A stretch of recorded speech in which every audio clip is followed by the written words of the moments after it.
Olá, mi querido hermano, mi querida hermana, qué alegría un sábado más aquí juntos para poder estudiar la palabra de nuestro Dios y dar continuidad a la serie que estamos teniendo en cuanto al santuario. La semana pasada nosotros estudiamos un tema que fue el panorama general del santuario, ¿no? Estudiamos un poco y miramos de qué manera estaba establecido el campamento, ¿no? Que estaba separado por 3 tribus de cada lado, ¿no? Al lado, en los 4 puntos cardinal de la tierra tenía 3 tribus. Y entonces también nosotros fuimos avanzando y miramos los muebles que teníamos en el atrio. También después del atrio miramos cómo era para entrar dentro del lugar santo. Y las 4 cortinas que nosotros encontramos allí, que era el color azul, el color púrpura, el color rojo y el color blanco, el color lino fino, ¿verdad? Y cada uno de esos colores tenía una representación, tenía un significado. El color azul todos nosotros sabemos que simboliza la ley de Dios, ¿no? El color púrpura era el color utilizado para la majestad. También el color rojo es un símbolo de la sangre de Cristo que nos limpia y nos purifica de todos nuestros pecados. Y el color blanco, que es la justicia de Cristo, la vestimenta que Cristo quiere poner sobre cada uno de nosotros. Y una vez dentro del lugar santo, nosotros encontramos 3 muebles. Al lado sur o a la izquierda, nosotros tenemos el candelabro.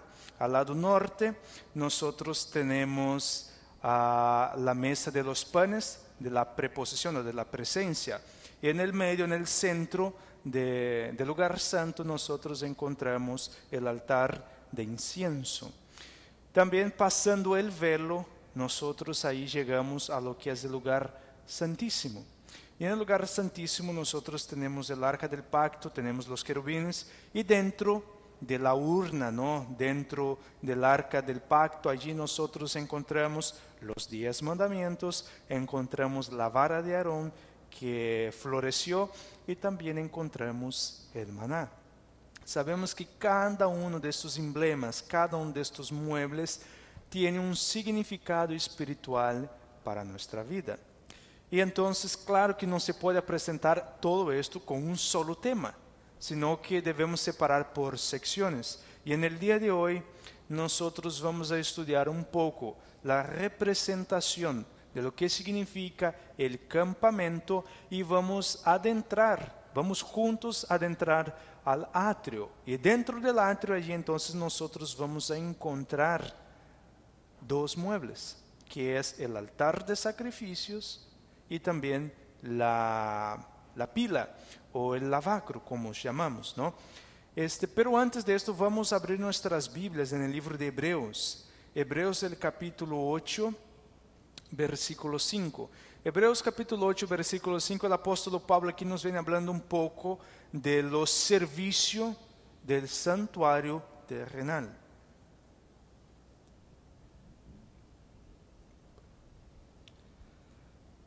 Los cuales sirven a lo que es figura y sombra de las cosas celestiales, como se le advirtió a Moisés cuando iba a erigir el tabernáculo, diciéndole: mira, haz todas las cosas conforme al modelo que se te ha mostrado en el monte. Mis queridos hermanos, aunque el tabernáculo, que el santuario terrenal fue muy importante para el pueblo judío, pero a la vez para nosotros, porque nos trae lecciones muy importantes, Él no cumplió totalmente con su papel. Y Él no puede sustituir al original. Sabemos que el tabernáculo aquí Él es un simple modelo. Y entonces como modelo Él tiene que mostrar en verdad cómo es el original. Y entonces hoy nosotros vamos a ver algunos símbolos del tabernáculo, del santuario, ¿no? ¿Qué representaciones traen los símbolos aquí? Vamos a estudiar, pero antes de esto, nosotros debemos entender algo muy importante. ¿Por qué es que surge el sistema de sacrificios? No vamos a abrir por cuestión de tiempo, Pero el sistema de sacrificios nosotros encontramos en el libro de Génesis, el capítulo 3. Pero en el versículo 15 allí, nosotros encontramos el resultado del pecado. Adán y Eva quebrantaron la ley de Dios. Dios había dado una orden para ellos para no comer del fruto prohibido, como todos conocemos y llamamos el fruto prohibido. Lamentablemente, nuestros primeros padres comieron. Eva fue engañada por Satanás, comió del fruto y consecuentemente entregó a su esposo, que no fue engañado, pero por amor a Eva decidió tener la misma suerte que Eva. Pero cuando nosotros vamos avanzando unos versículos más, Dios tiene que presentar la solución para el pecado. Pero antes de esto, Dios deja una sentencia y Dios le dice a la serpiente que le iba a poner enemistad entre la simiente de ella y la simiente de Dios, y que la simiente de Dios iría a aplastar la cabeza a la serpiente. Sin embargo, la serpiente no se iba a quedar callada, no se iba a quedar quieta. Esta serpiente le iba a morder el talón o el calcañar de la simiente. Todos nosotros sabemos, con base en la Biblia, que la simiente aquí representa a Cristo Jesús. Y la mordida, el símbolo que tiene la mordida aquí, era la muerte de Cristo en la cruz del Calvario. Pero, ¿será que Satanás entendió cuando Dios pronuncia esta sentencia? ¿Será que Satanás le logró entender? Si nosotros vamos a la Biblia, nosotros nos vamos a dar cuenta que no. Satanás no logró entender, él no entendía quién era la simiente allí. Porque cuando nosotros avanzamos un poco más en el libro de Génesis, nosotros encontramos a dos hermanos, Caín y Abel. Bíblicamente, Caín era semejante a ¿quién? El primero de Juan nos dice que Caín era de su padre, el diablo, porque peca desde el principio, era un asesino, homicida. Caín era semejante porque tenía las obras del diablo. Nosotros miramos a Abel, que no. Abel tenía las obras de su padre, tenía las obras de Dios. Y entonces aquí Satanás ahora mira que un personaje es similar a él, con sus actitudes, con su manera de vivir, y el otro no. En este momento aquí Satanás piensa, bueno, veo que lo que Dios había pronunciado en el Edén, veo que se está cumpliendo acá, porque yo veo dos grupos, dos simientes acá, Caín y Abel. Entonces, ¿qué hace Satanás en este momento? Satanás levanta a Caín para matar a su hermano Abel. Cuando Caín mata a Abel, probablemente Satanás pensó, bueno, problema resuelto, maté la simiente, se acabó, no va a venir el Mesías, el que me va a aplastar la cabeza. Pero después Satanás se da cuenta de que no es así, porque viene otra simiente, Set, que era la imagen, la semejanza de su padre Adán. Y entonces Satanás empieza a darse cuenta de que en verdad la simiente nada más es que el nacimiento de Cristo Jesús. ¿Cómo es que Satanás logró llegar a la conclusión de que la simiente era Cristo Jesús? Simplemente analizando el sistema de sacrificios. Porque una vez que entra el pecado, automáticamente para el perdón de los pecados, ahora la familia humana debería hacer un sacrificio de animal, un sacrificio de cordero. Y entonces ahora Satanás estudia en el sistema de sacrificios, el sistema levita, aquí podríamos decirlo así. Él empieza a darse cuenta que en realidad la simiente aquí era Cristo Jesús, que el cordero está siendo representado por Cristo Jesús. Y entonces, ¿qué hace Satanás? Satanás ya no se levanta para matar a la simiente, sino que Satanás ahora trata de mezclar el linaje impuro con el linaje de Satanás. Y entonces podemos ver que Satanás casi tuvo éxito en esta imprenta de él. Que Satanás, si no es Dios intervenir con el diluvio, porque el corazón del hombre era como continuo hacia el mal, ¿verdad? Así era el corazón del ser humano. El hombre pecaba, pecaba y pecaba, y solo pensaba en maldad y pecado. Y entonces ahora, ¿por qué razón es que el hombre llega a esta situación, a esta condición espiritual? Simplemente nosotros encontramos la respuesta cuando la Biblia nos dice que los hijos de Dios miraron que las hijas de los hombres eran hermosas y tomaron por esposas. Aquí los hijos de Dios no está hablando de los ángeles como muchos creen, sino que eran el pueblo, el linaje puro. Y al mezclarse con las hijas de los hombres, personas que estaban preocupadas con las cosas del mundo y sus placeres, el pueblo se mezcla. Pero Dios tiene que intervenir, envía el diluvio, y entonces al enviar el diluvio parece que todo se acaba, pero no es así, porque todavía queda uno de los hijos de Noé que tenía inclinaciones a la simiente de Satanás. Y podemos ver que el problema sigue. Después Satanás ahora lleva el pueblo de Dios cautivo, lleva el pueblo a la apostasía, entonces el pueblo va cautivo a Babilonia, y Nabucodonosor ya trata de cambiar los nombres de los jóvenes, trata de contaminar a los jóvenes con la falsa adoración, pero todo el momento podemos ver que el pueblo de Dios ahí se mantiene firme. Pero podemos ver que Satanás en toda la historia trata de mezclar, porque lo que Satanás quería era arruinar el nacimiento de la simiente. Vemos esto en Egipto también con el nacimiento de Moisés, vemos eso después con el nacimiento de Jesús, cuando él insta al emperador a perseguir a todos los niños de 2 años para abajo para matarlos. Entonces podemos ver que Satanás a lo largo de la historia una vez intenta matar y después mezclar, y es cuando él tiene más éxito, cuando él mezcla el pueblo de Dios con las personas que le siguen a él. Pero vamos avanzando un poco más porque el tiempo ya se nos gana.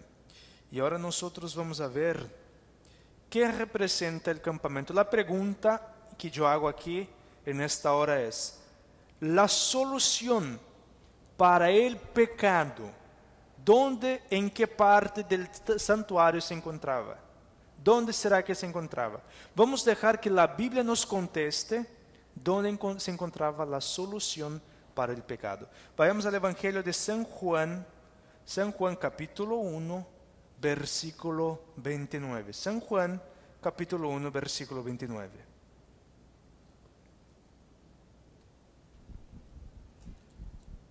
El siguiente día vio Juan a Jesús que venía a él y dijo: He aquí el Cordero de Dios que quita el pecado del mundo. Muchas gracias. La pregunta aquí es, mis queridos hermanos, ¿cómo es que Juan el Bautista se refiere a Jesús? Como el Cordero de Dios que quita el pecado del mundo. De esta manera es que Juan el Bautista se refiere a Jesús cuando lo ve por primera vez.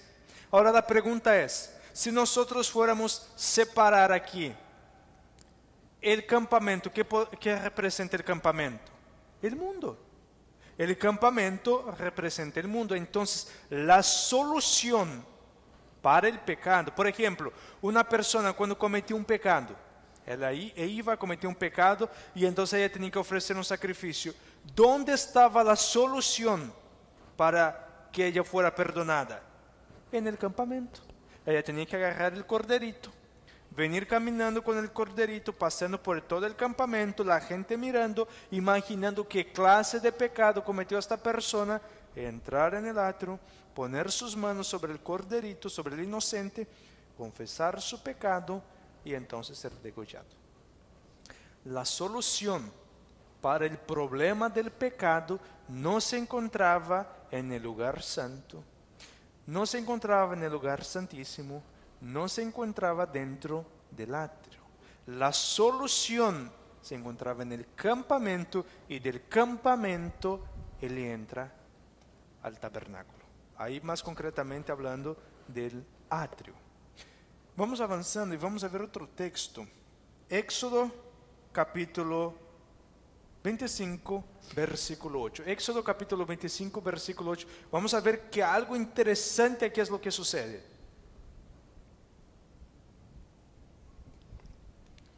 Y harán un santuario para mí y habitaré en medio de ellos. Mira acá, mis queridos hermanos, el propósito de Dios en construir el santuario, ¿cuál era? Habitar en medio de su pueblo. Ese era el propósito de Dios, esta era la meta de Dios, eso era lo que Dios quería. habitar en medio de su pueblo. Y entonces aquí nosotros podemos ver que a principio esto se estaba cumpliendo. Dios estaba habitando en el medio de su pueblo, Dios estaba con su pueblo, pero eso no era lo suficiente para Dios. Dios quería algo más. Y ahora nosotros estamos encontrando aquí que Dios, el arquitecto principal del santuario, el que enseñó, que mostró a Moisés cómo se debería construir el santuario, ahora este Dios, Él viene al mundo. Él ya no quiere habitar en un tabernáculo allí, sino que Él quiere habitar en medio de su pueblo, en medio de su gente. Y esto nos queda más claro todavía. Vamos a volver al Evangelio de San Juan, capítulo 1, versículo 1 y 2. San Juan, capítulo 1, 1 y 2.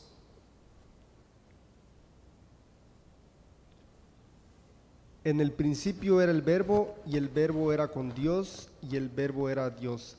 Este era en el principio con Dios.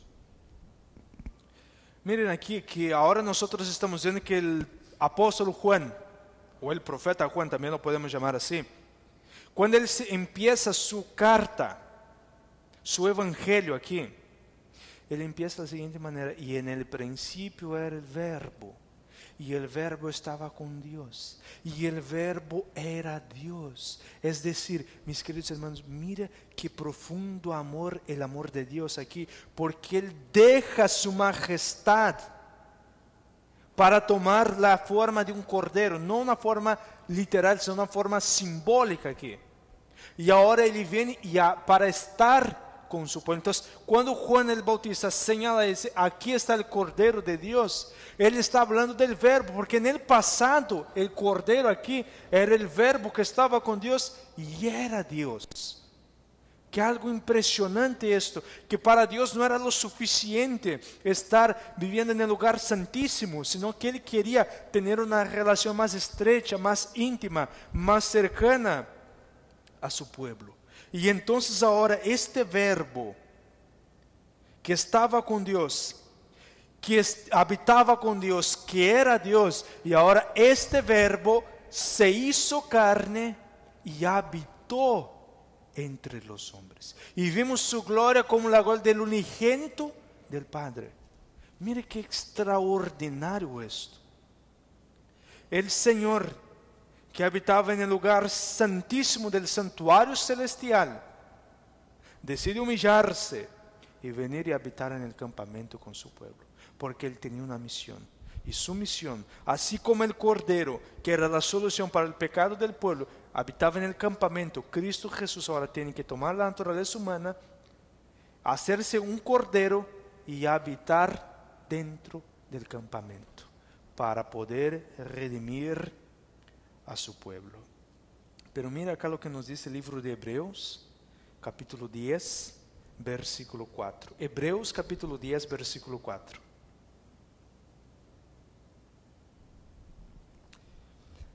Porque la sangre de los toros y de los machos cabríos no puede quitar los pecados. Ahora que nosotros tenemos un problema. Si la sangre de los toros, de los animales, no pueden quitar el pecado, ¿por qué es que Dios hace el sistema de sacrificios entonces? No tiene mucho sentido. La pregunta que yo les hago aquí es, ¿de dónde es que la sangre de los animales no pueden quitar el pecado?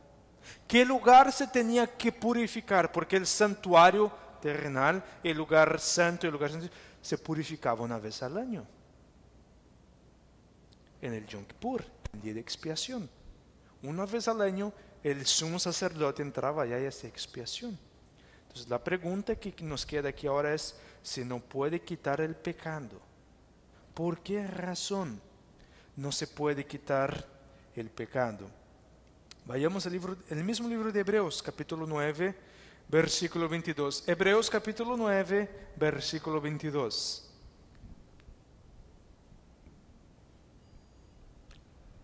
Y casi todo es purificado según la ley, con sangre, y sin derramamiento de sangre no se hace remisión. prácticamente todos los pecados, para la remisión de los pecados debe haber ¿qué entonces? Derramamiento de sangre. Sin derramamiento de sangre no hay remisión de pecados. Mire qué interesante aquí. Pero el apóstol Pablo también, en el siguiente capítulo, en el capítulo 10, nos acaba de mencionar que la sangre de los animales no es suficiente para limpiar, para la remisión de los pecados. ¿Por qué razón? Ahora nosotros estamos entrando ya al tabernáculo, estamos entrando al atrio. Y aquí nosotros vamos a ver algo muy importante. ¿Por qué razón es que la sangre de los animales no puede purificar, no puede limpiar el pecado? Filipenses capítulo 2, versículo 5 hasta el versículo 7. Filipenses capítulo 2, 5 al 7.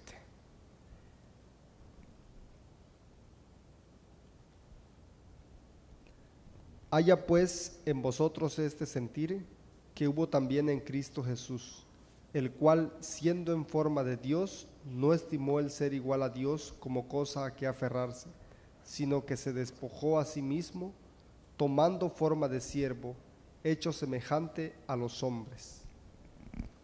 Muchas gracias. Entonces aquí ahora nosotros estamos viendo que el apóstol Pablo nos da una indicación.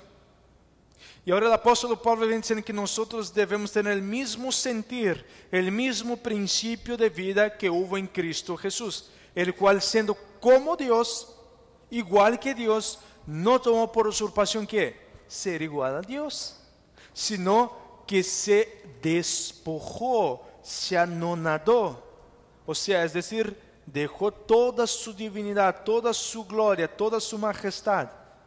¿Y qué hace él? Toma forma de qué? De siervo. Y tomando forma de siervo, entonces la palabra despojar, no nadar acá, mis queridos hermanos, es vaciarse. Vaciarse de todo yo, de toda su gloria, de toda su majestad. La palabra siervo aquí, es que aquí pone la palabra siervo, pero en el original, en griego, es un poco más fuerte. La palabra aquí es esclavo. Entonces es decir que Cristo tomó la forma de esclavo para venir a este mundo aquí. Él tuvo que humillarse al extremo. La mayor humillación Cristo tomó para sí. Pero Él fue obediente hasta que, versículo 8. Filipenses capítulo 2, versículo 8. Y estando en la condición de hombre, se humilló a sí mismo, haciéndose obediente hasta la muerte y muerte de cruz. Mire que Cristo aquí fue obediente hasta el extremo y su obediencia lo llevó a ¿qué? A la muerte y muerte de cruz. Entonces nosotros estamos viendo aquí que el cordero, cuando él era sacrificado ¿dónde? En el altar de sacrificios.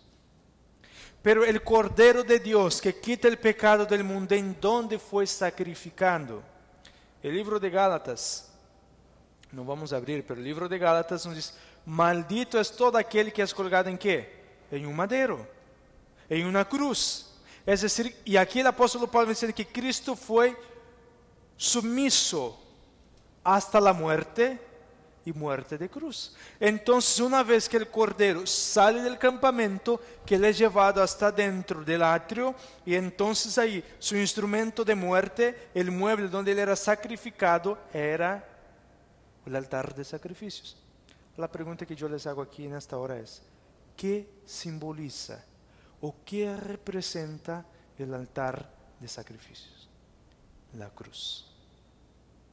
Su símbolo es la cruz, porque Cristo Jesús, el Cordero de Dios que quita el pecado del mundo, ¿en qué instrumento Él iba a ser sacrificado?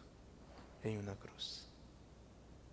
Es en una cruz que Cristo iba a ser sacrificando, para poder entender mejor. En la Biblia encontramos muchos ejemplos de personajes ahí, podemos llamar personajes mesiánicos, pero hay uno por excelencia que nos ayuda a entender la historia de Cristo, lo que el Padre y el Hijo iban a hacer. Y este personaje es Abraham y Isaac. Isaac, el hijo de la promesa, el hijo tan amado, tan deseado, tanto por Abraham cuanto por Sara. Y un día, Dios el Padre, el Señor, se manifiesta a Abraham y le pide algo a Abraham: que sacrificara a su hijo, su único hijo. Mira que la Biblia da énfasis: quiero que me entregues a tu hijo, tu único hijo, a quien amas mucho. Lo lleves hasta la tierra de Moriah y ahí me le ofrece en holocausto. Para Abraham esta fue la petición más dura que Dios le podría haber hecho. Porque Abraham, no cuestionó cuando Dios mandó él salir de la casa de su parentela, de sus parientes. Abraham no cuestionó. Abraham fue, marchó y avanzó. Abraham no cuestionaba mucho a Dios. Sin embargo, en esta ocasión podemos ver claramente, la pluma inspirada es muy clara en decir que Abraham luchó con Dios en oración. Abraham pasaba días y noches en oración, porque en este momento que Abraham estaba pasando por una angustia, por una tortura mental, Satanás se manifiesta. Y ahora Satanás empieza a decir a él: ¿cómo es esto que Dios te va a pedir que sacrifique a tu hijo?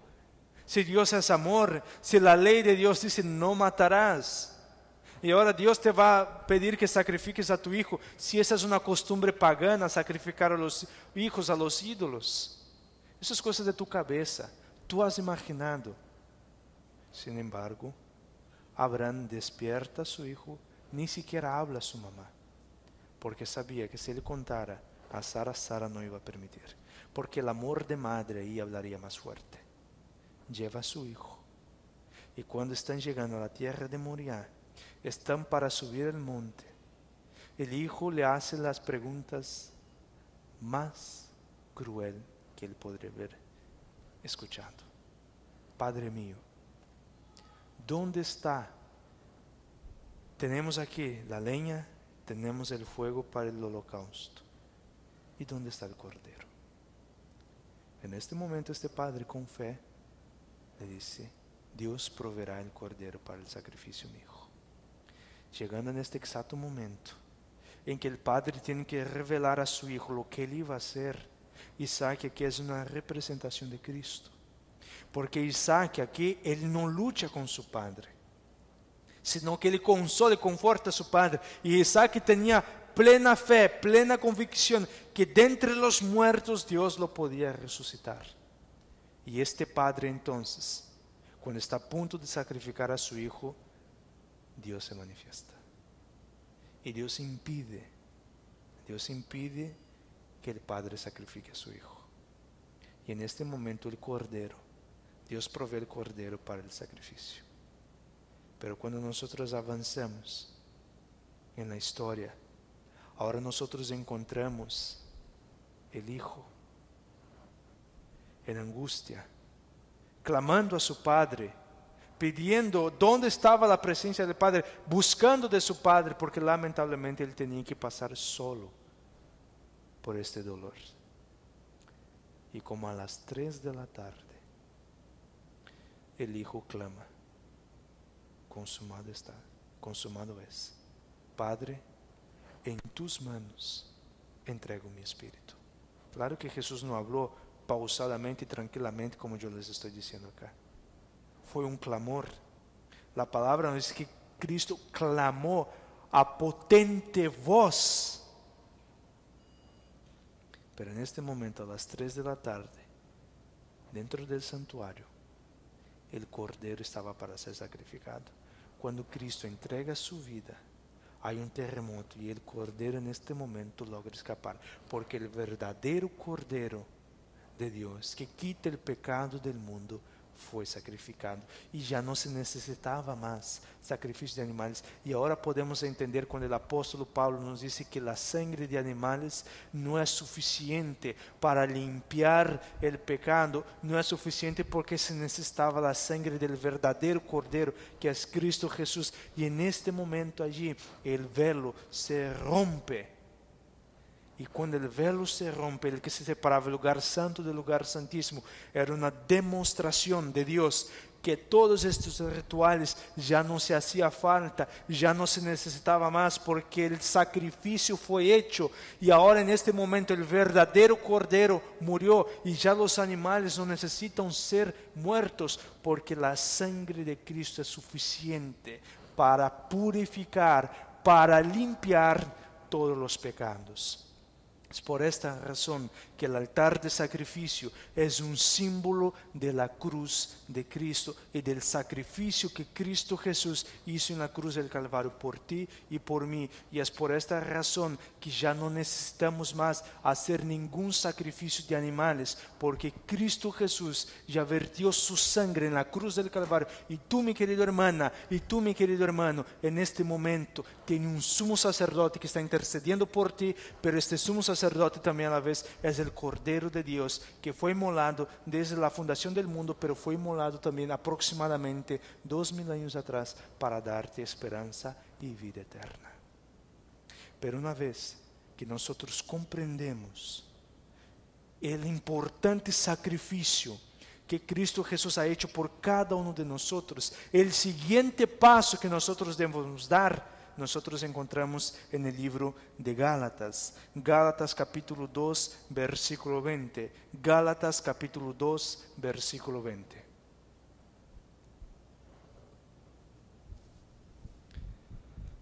Con Cristo estoy juntamente crucificado, y ya no vivo yo, mas vive Cristo en mí, y lo que ahora vivo en la carne, lo vivo en la fe del Hijo de Dios, el cual me amó y se entregó a sí mismo por mí.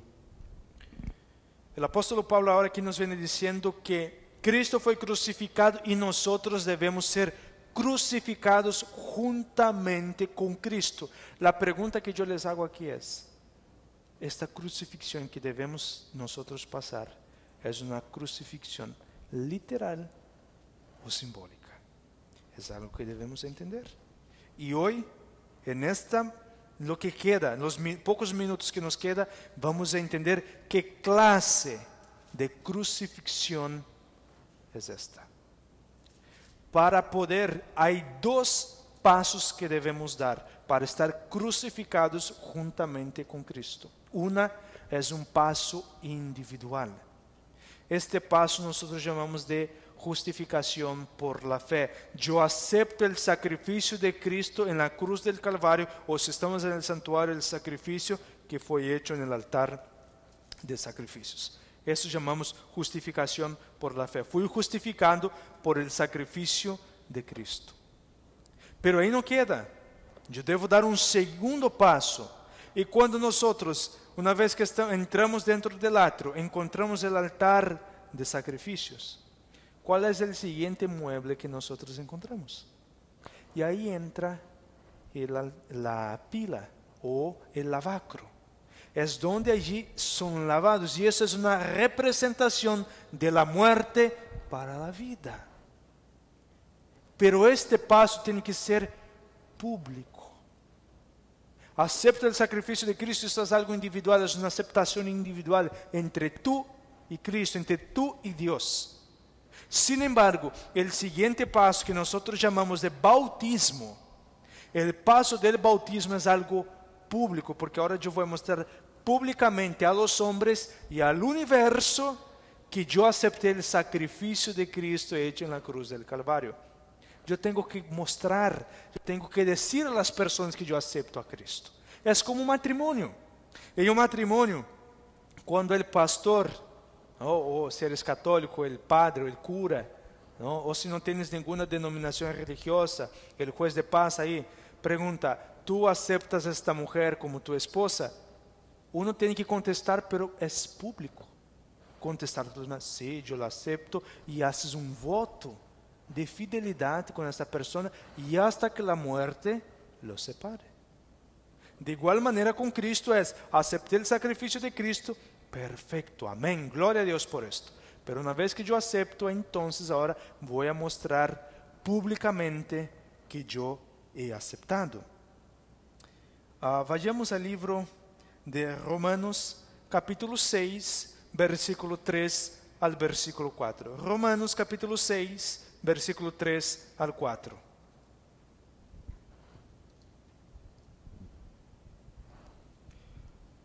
¿O no sabéis que todos los que hemos sido bautizados en Cristo Jesús, hemos sido bautizados en su muerte?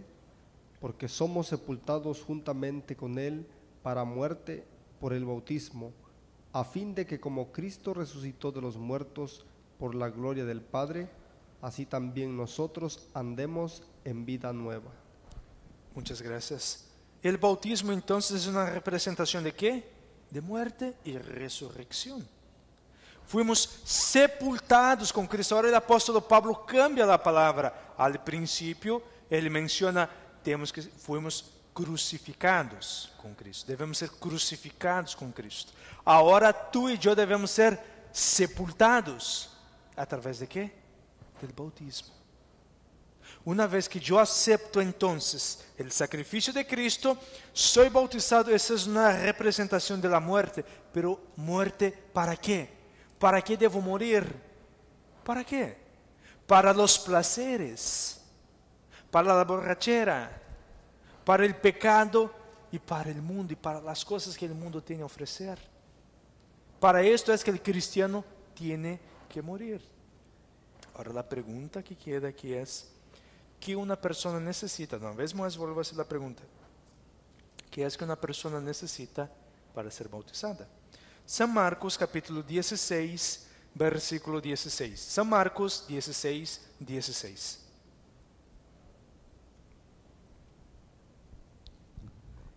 El que creyere y fuere bautizado será salvo, mas el que no creyere será condenado. Ahora aquí vamos a entrar en un punto muy, pero muy importante. El primer paso, como mencionamos, para una persona ser bautizada es aceptar o creer en Cristo Jesús. Entonces, lo que una persona necesita para ser bautizado es creer. ¿Creer en qué? En el sacrificio que Cristo hizo en la cruz del Calvario. Pero ahora vamos a entrar en un punto que va a generar mucha discusión. Porque hay algunas personas que tienen la costumbre de bautizar a niños, a bebés recién nacidos. Pero el bautismo es símbolo de ¿qué? De muerte. Es un símbolo de muerte. Entonces, para que yo sea bautizado, para que yo sea muerto, crucificado con Cristo, tengo que reconocer que soy ¿qué? Pecador. Aceptar que necesito un Salvador y que el único Salvador es Cristo Jesús. Ahora la pregunta que yo hago es, un bebé de unas cuantas semanas de vida puede entender que él es un pecador, que él es un miserable y que él necesita de un Salvador? Pregunto, seamos honestos. Vamos a dejar la tradición a un lado. Seamos honestos. Y yo ver un poco más allá. Hasta niños de 7, 8, 9 o 10 años muchas veces no entienden esto. Para que la persona sea bautizada, ella tiene que reconocer primeramente, entender que simboliza el sacrificio.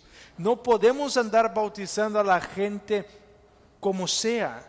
La persona, para ser bautizada, ella tiene que aceptar a Jesús en su corazón y entender su condición. Y hoy vemos personas bautizando a niños de 6, 5, 7, 8, 9, 10 años, niños que no entienden nada, que ni siquiera fueron doctrinados, que ni siquiera han estudiado la palabra de Dios, que han aceptado el sacrificio de Cristo, o entienden lo que simboliza y representa el sacrificio de Cristo, y se están bautizando.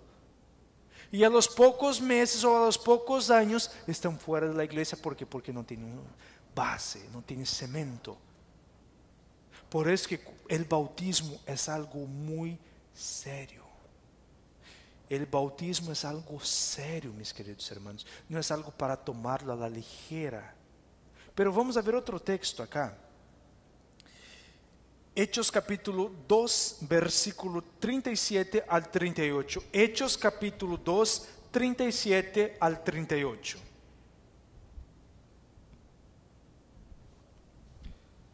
Al oír esto, se compungieron de corazón y dijeron a Pedro y a los otros apóstoles: varones hermanos, ¿qué haremos? Pedro les dijo: arrepentíos y bautícese cada uno de vosotros en el nombre de Jesucristo para perdón de los pecados, y recibiréis el don del Espíritu Santo. Mire acá, mis queridos hermanos. El apóstol Pedro predica a sus hermanos, a los judíos. Y estos hombres, cuando escucharon la palabra de Dios, cuando escucharon el mensaje del apóstol Pedro, ellos se entristecieron en su corazón, se preocuparon en su corazón. Y la prueba más clara de que estos hombres se preocupaban por su salvación, preguntaron: Pedro, ¿qué necesitamos hacer para ser salvos? ¿Cuál es la respuesta del apóstol Pedro? Primero, arrepentirse. ¿Arrepentirse de qué? De los pecados. Aceptar a Jesús. El arrepentimiento y la aceptación de Jesús, ¿dónde viene? En la cruz, el sacrificio que le hizo en la cruz. Y el siguiente paso, entonces, ¿cuál es? El bautismo, para obtener la salvación. Pero lamentablemente hay muchas personas que dicen: no, espero que si no bautizo al bebé, entonces el bebé, si llega a morir, estará en el limbo. Y en el limbo es algo depresivo, no hay nada, estará vagueando allá por los siglos de los siglos sin fin. Pero la pregunta que yo hago es: ¿dónde está esto en la Biblia? ¿Dónde la Biblia dice que el justo pagará por el injusto? Preséntame un texto, con todo cariño y respeto del mundo. Para que la persona sea bautizada, ella tiene que aceptar a Jesús. Pregunte a un bebé de 3 meses de edad, pregúntele a él: ¿tú aceptas a Jesús? ¿Tú confiesas tus pecados? ¿Reconoces que eres un pecador? ¿Qué te contestará el bebé? Dígame, ¿qué te va a contestar? Nada. Nada. Porque para ser bautizado uno tiene que tener uso de razón. Lamentablemente, los bebés no lo tienen. Pero como yo les pregunté, dame un texto en que diga que el justo pagará por el injusto. Pero yo puedo mostrar un texto que es el opuesto a esto. Ezequiel capítulo 18, versículo 20. Ezequiel capítulo 18, versículo 20. El alma que pecare, esa morirá. El Hijo no llevará el pecado del Padre, ni el Padre llevará el pecado del Hijo. La justicia del justo será sobre él, y la impiedad del impío será sobre él. Miren acá que claro está este texto acá, mis queridos hermanos. El alma que pecar, esta va a morir. Entonces, ¿qué muerte es esta aquí? La muerte eterna, la muerte eterna. Pero aquí el profeta Ezequiel nos está diciendo que el justo no pagará por el injusto. Es decir, que la injusticia del injusto no va a ser sobre el justo. Entonces, no hay base bíblica. Que el Hijo no fue bautizado, entonces él va a pagar por los pecados de su Padre. No hay base bíblica para eso. La Biblia dice que esto no es cierto. Pero aparte de esto, hay un segundo grupo que tiene por creencia bautizarse por los muertos. Y entonces digamos que yo, en mi infancia, mi familia y yo no hemos sido cristianos, no aceptamos a Cristo. Mis papás pasan al descanso sin haber aceptado a Jesús. Pero yo acepté a Jesús. Y entonces ahora, para que mis papás salgan del infierno, yo tengo que ir y bautizarme por ellos, porque mi justicia va a cubrir sobre el injusto. Pero la Biblia va diciendo que la justicia del justo no cubrirá al injusto. Es otro tema que no es bíblico. La persona para bautizarse, sea niño, sea adulto, lo que sea, tiene que aceptar a Jesús. Si la persona pasó al descanso sin nunca haber aceptado a Jesús, tú te puedes bautizar 1,000,000 de veces. Esta persona no será salva. Si en vida, la Biblia mismo dice que las cosas nosotros hacemos en vida, porque una vez que pasamos al descanso, se acabó todo. Eclesiastes mismo dice que los muertos nada saben, ni sus emociones, todo es puesto en el olvido. Entonces yo me puedo bautizar las veces que yo quiera por mi papá, por mi mamá, creyendo que mi justicia los va a cubrir y los va a sacar del infierno. La Biblia no defiende tal doctrina. Para la persona ser salva, ser salvada por Cristo, por Dios, tiene que aceptar a Cristo. La Biblia mismo dice que el que no tiene el Hijo ya está condenado. Y ahora podemos entonces entender mejor el texto de Gálatas, ¿no? Gálatas 2:20. Aquí entonces ya podemos entender de qué forma tú y yo podemos estar crucificados con Cristo. Gálatas capítulo 2, versículo 20.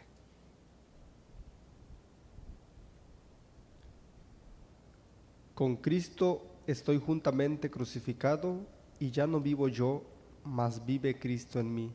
Y lo que ahora vivo en la carne, lo vivo en la fe del Hijo de Dios, el cual me amó y se entregó a sí mismo por mí.